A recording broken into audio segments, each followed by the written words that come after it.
Opportunités de développement pour pays pauvres ou émergents ou néocolonialisme agraire, la ruée sur les terres arables dans le monde entier, sous forme de contrats souvent opaques et peu avantageux pour les populations locales, est un mouvement entamé au début des années 2000. Au total, en 10 ans, plus de 200 millions d'hectares ont fait l'objet de transactions, soit 8 fois la superficie du Royaume-Uni. En 2008, l'envolée du prix des produits alimentaires a affecté l'ensemble de la population mondiale. Mais disposant de peu de terres cultivables, certains pays ont été particulièrement touchés, posant le problème de l'autosuffisance alimentaire.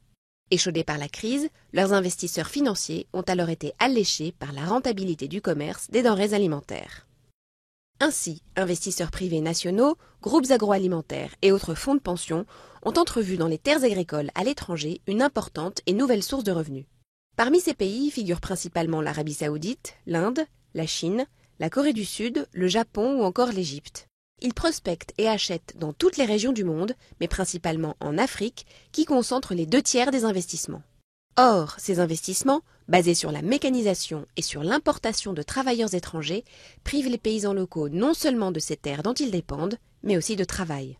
En sus de leur impact sur les populations locales, ces projets d'agriculture intensive et parfois de monoculture suscitent des craintes d'ordre environnemental comme au Kenya, où plusieurs projets de biocarburants font peser une menace sérieuse sur l'écosystème fragile et très riche du nord-est du pays. Or, plus de capitaux et d'investissements dans l'agriculture, bien gérés, pourraient contribuer à un réel développement rural.